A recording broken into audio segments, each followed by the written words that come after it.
Feinstein report suggests that President Bush was not fully briefed on the program and was deliberately kept in the dark by the CIA. Not true. Didn't happen. Read his book. He talks about it extensively in his memoirs. He was, in fact, an integral part of the program. He had to approve it before we went forward with it. The sounds of planes crashing into buildings was still fresh in our minds when we started going after the 9/11 killers. Sounds fade. So does the will to do what it takes to keep America safe. So with the release of the biased CIA torture report, who is not telling us all the truth? He served his nation proudly in the U.S. Army, commanding operations to train Iraqi troops during Operation Iraqi Freedom. A graduate of West Point, class of '72, and now senior advisor to the National Security Network. It's proud to welcome Major General Paul Eaton to MidPoint. Major General, thank you for joining us. Ed, thank you for having me. Thank you very much. Are we at a spot right now in our history, Major General, where we need to drop the moral high ground? Because that's what people talk about now with regard to this CIA torture report, and realize what it takes to keep a country and a people safe in this new terrorism-driven world. Well, first of all, I watched a speech given by Senator McCain last night where he fully endorsed the report and believes that what we did was torture and that what we did was counterproductive to the national security of the United States. John McCain is no shrinking violet. He is a terrific amount of experience at the hands of North Vietnamese torturers, so I kind of go with his gut feel on this. I will also tell you that I stood behind the President of the United States with a lot of other retired flag rank men and women when the President signed the executive order that we would subscribe as a nation to the U.S. Army Field Manual on Interrogation. So that's where I'm coming from on this, and happy to chat. But do we need to understand, though, that in order to keep ourselves safe, that sometimes we have to break the rules, and even sometimes the rules that we ourselves find rather disgusting when we look at other countries that do almost the same thing?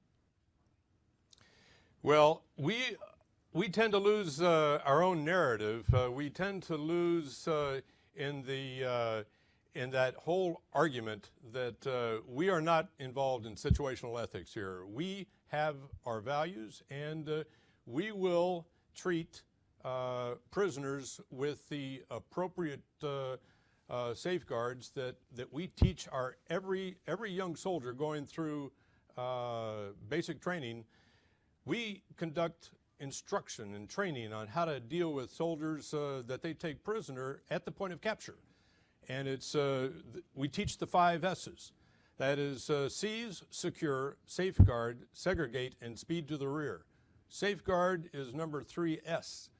And what we expect our soldiers to do is to obey the law, obey their training.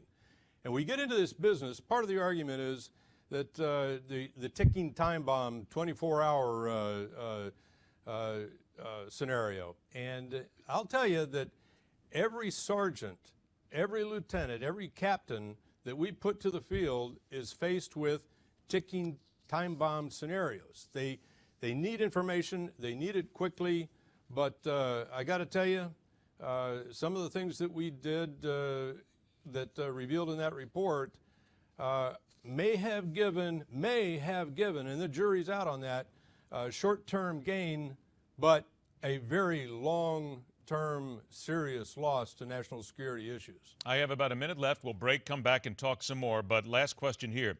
There's a left-wing website called Politics USA, and here's the statement. Every Republican who said that torture led the CIA to the chauffeur who led us to bin Laden lied. Do you believe that there were a tremendous amount of lies from the CIA on this?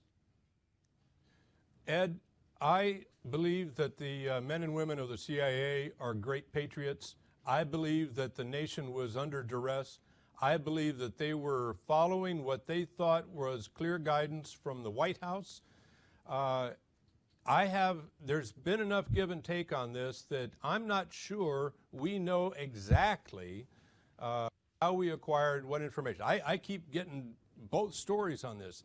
I've been down to Cuba at Guantanamo Bay to watch the al-Nashiri trial, and I got to tell you, there's plenty of discussion on how we got what information and What I do know is that it is counterproductive to national security to conduct torture. All right, Major General Paul Eaton, please stand by. He'll be with us after the break. We're going to turn our attention to the killers of children and the possibility of a dirty bomb attack in Europe. Join us also at 51 minutes after the hour for Telling It Like It Is and why it's okay to have bad teachers in schools.